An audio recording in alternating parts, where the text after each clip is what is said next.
Today, once more, they will replenish themselves, cheat death again, through the power of their source. Matt Stone, 180degreehealth.com.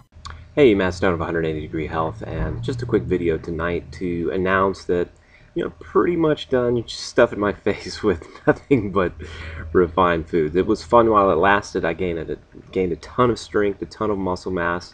I feel absolutely fine. I mean, I haven't had any health complications or anything like that. It's just, I'm getting to the point where I'm absolutely sick of food, which naturally happens. I'm not stimulated by it anymore. I'm getting to the point where when I eat food, I just feel really stuffed and really just turned off by it. It's also getting warm. Summer's coming. I go out and even just go on a walk out in the heat, my body temperature goes up maybe 101 degrees or something, something crazy. And you can just feel a lot of that heat generation. And, it's not something I'm actually desiring when I'm going to be out doing some hiking in the summer and some things like that. But I think the grand conclusion, there's two that I have. The first, obviously, is that eating these refined, calorie-dense, palatable, highly digestible foods is fantastic if you need to grow.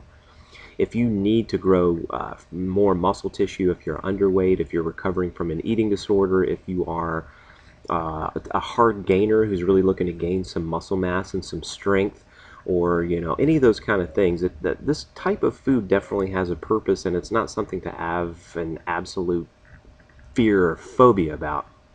I'm still living and doing quite well. I feel better than I did 3 months ago before I started playing around with some of this stuff. An even more important message is just the simple fact that,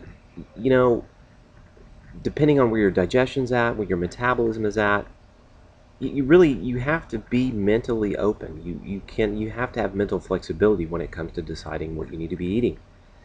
There's just no shortage of surprises out there, because sometimes refined foods and eating whatever the heck you want and eating what sounds tastiest is the magical healing food for you. And there's no book or any kind of guide map to show you what that is. I mean, what sounds tasty at any given moment changes not only every day, but every meal.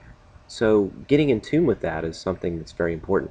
180 follower Luke shared with me a great study about how all of his digestive secretions depend upon our state of arousal with those foods. So you can see how eating a mundane diet where everything is restricted, eating low carb, low carb, low carb, low carb, or low fat, low fat, low fat, low fat, or raw, raw, raw, raw, raw, or vegan, vegan, vegan, vegan, vegan for an extended period of time can get really, really mundane.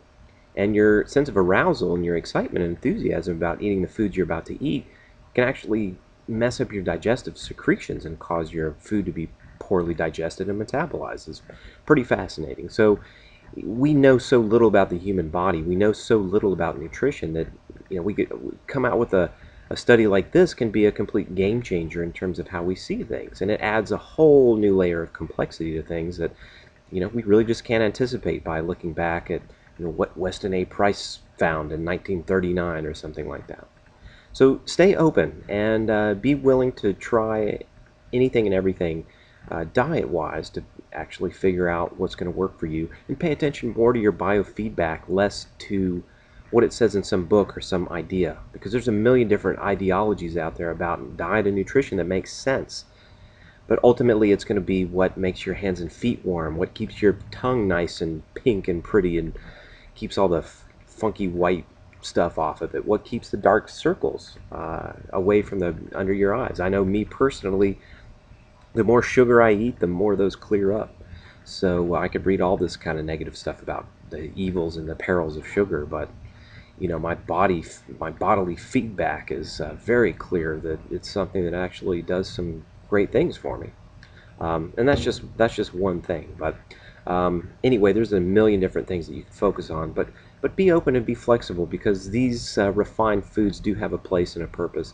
And I just wanted to remind people that you don't have to be super Nazi about refined foods, as if you taste those that you're going to go off the deep end of addiction and things like that. That can actually have a therapeutic role, and just stay open about them. Anyways, I'll cut this video short and we'll get back to something more interesting next week.